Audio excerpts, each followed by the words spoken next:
let's prune a grapevine.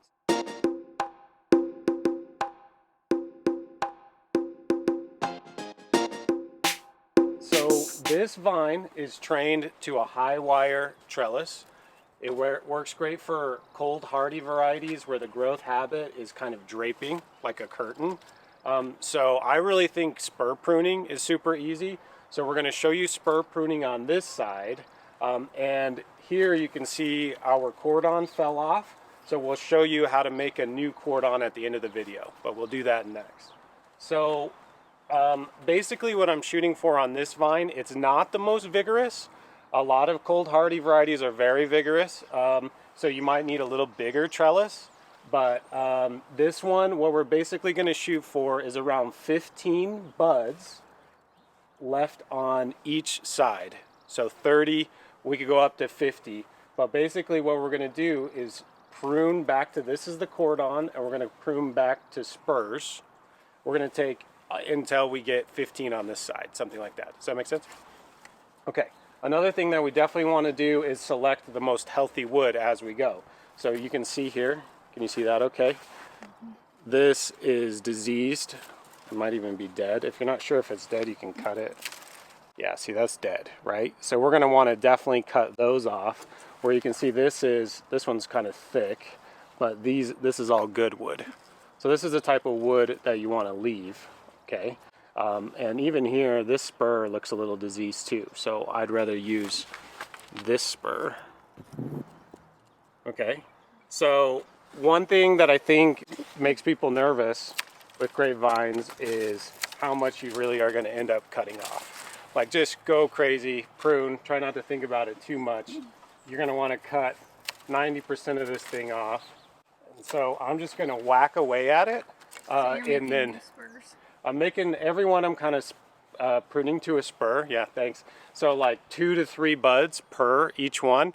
And I'm going to whack away on it for a while, and then I'll start counting. If it's an unhealthy shoot from last year, I'm just going to take it all the way back.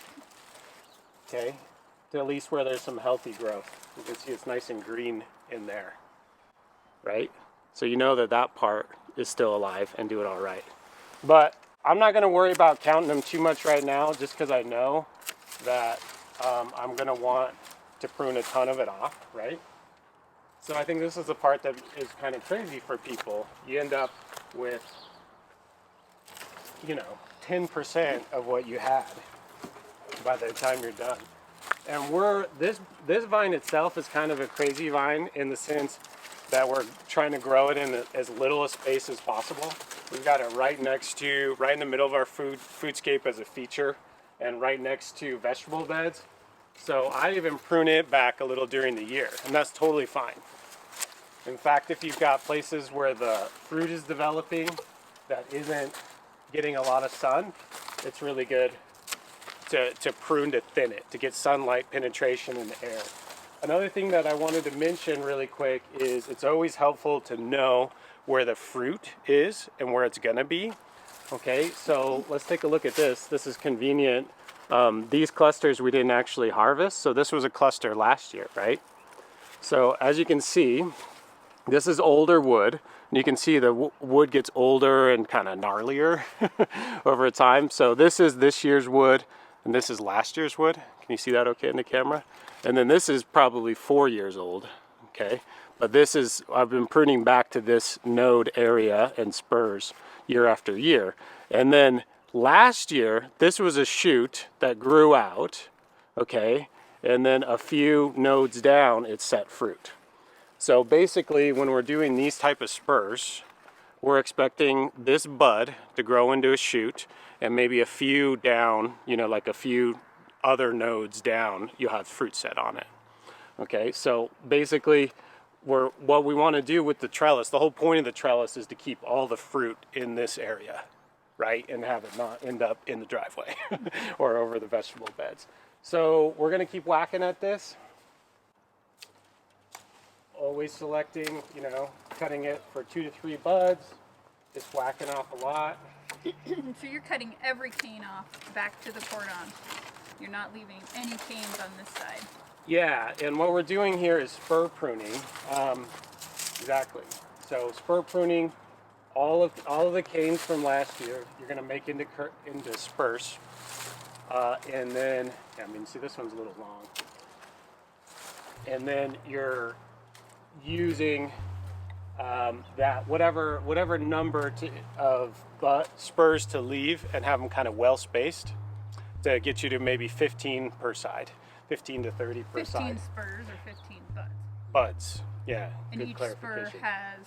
Right now it has 2, but you could do 1 to 3 per spur. That's a good question.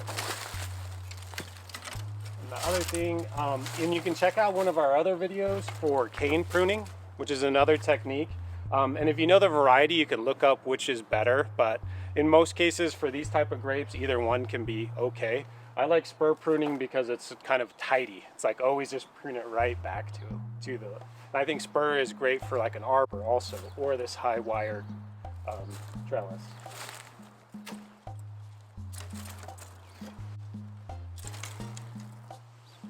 So we've already whacked off quite a bit of this, and we're getting down there. Let's see. Definitely gonna want to take out some. This spur I feel like looks a little diseased, so I'm actually gonna take this whole thing off. For that, I'll grab the loppers.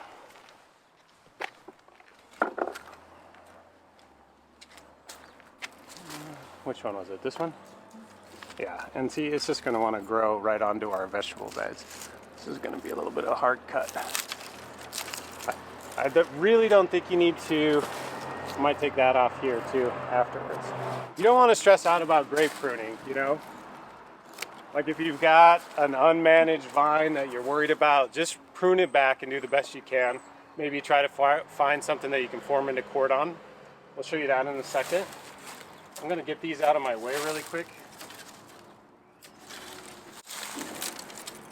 because you can see last year during the growing season our cordon fell off of our wire. So we'll use this as an example to show how to make another cordon, and we'll still get great fruit set on this, but we're just going to use this cane here. Why did you pick that cane? This cane is growing closest to the wire. We could have tried to use one of these, but I think this will be the best fit. You know, you could try to get this one on there, but the harder you bend it, the more likely they are to break. One problem with this one, and we'll see how it goes, is it is wrapped around this wire, which is actually a vegetable trellis. We like grow pole beans on it and stuff. So I'm going to cut here, okay?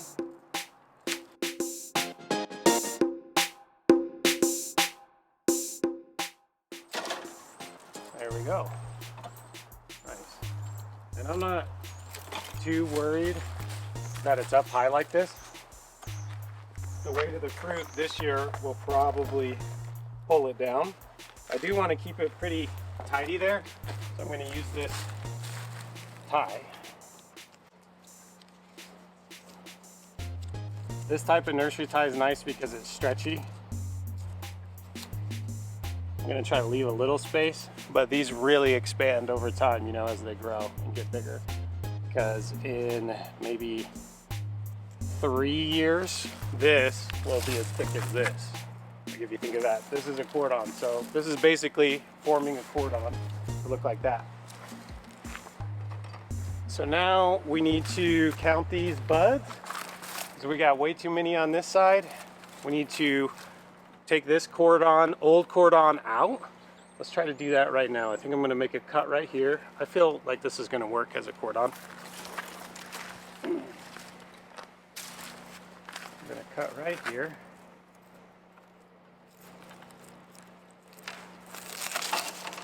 There we go. Take care of a lot of your pruning. Sure is. Make quick work of that side, huh? And unfortunately, this looks a little, doesn't look too healthy. I'm going to take this one off, but I am going to leave this, okay?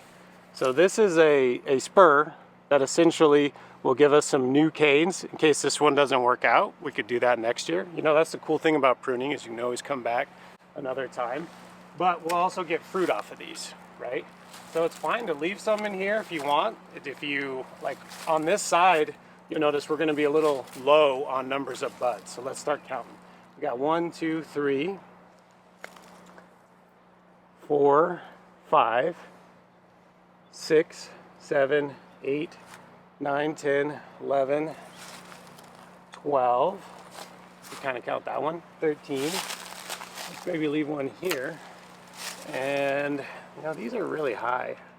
I don't know. We definitely want to take all these that are growing the wrong way out, right? So it's going to be hard to see in the camera, but I'm actually leaving a bud right in here. This could be as a new cordon. It's like strategically it'll grow out of right here and this way, looks like. Cut this one here. Sometimes I like to cut it, step back for a minute, and then kind of look. I'm going to take this one out too. Oh, that's a pretty bad cut. Almost need a step ladder. Take this off. Okay, that's looking pretty good on that side. We definitely have too many buds over here, so we're going to start counting those.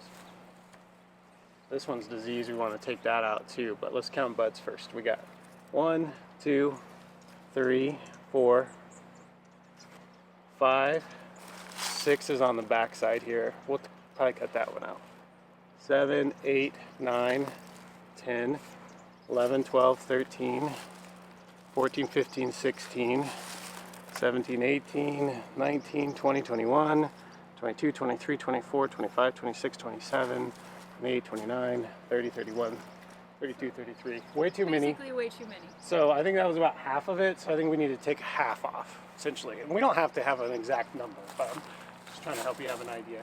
I like pencil width is kind of my favorite size of cane or spur. So this one looks really big. That might make for a super vigorous one shoot this year. So we're just going to take that out. You actually don't want a lot of vigor. More vigor does not equal more fruit. More vigor equals more green, right? And not necessarily more fruit. Good call. Let's see. I'll take this out too. And then basically you're just going to try to evenly space Yeah, the rest exactly. of the spurs. So I think because of the way we have this, I'm kind of selecting ones on this side because I don't want them to grow over the vegetable beds too much. We love it. We love the curtain to hang kind of right here. Makes harvesting super easy. So I'm going to cut more of the ones off that are growing on the other side. But yeah, I'm going to do about half. Leave them half and leave them equally spaced.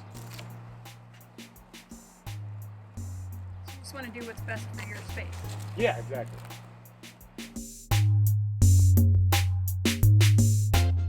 This is kind of diseased here, so we're going to take this one instead of this one, right? So point to that's the diseased one. Yeah, right here.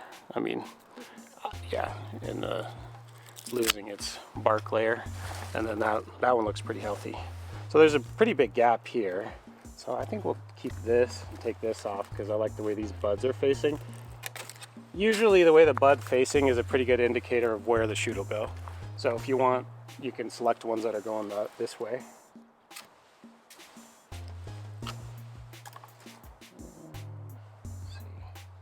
Let's do this.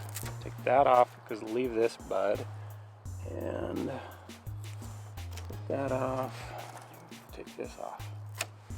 Okay, and then we got a couple here. Take this one off. This one. This one. And that one. We got flying spurs. That's pretty good. I'm gonna leave that and take this off. So I feel like we took about half off. All right, so we're gonna finish it off. We got, sometimes you get these growing out of the trunk. Definitely wanna take those out. So we're gonna try to go back as far as we can here. Get that out of there. Okay, and notice this is dead. And we're gonna try to get this. There we go.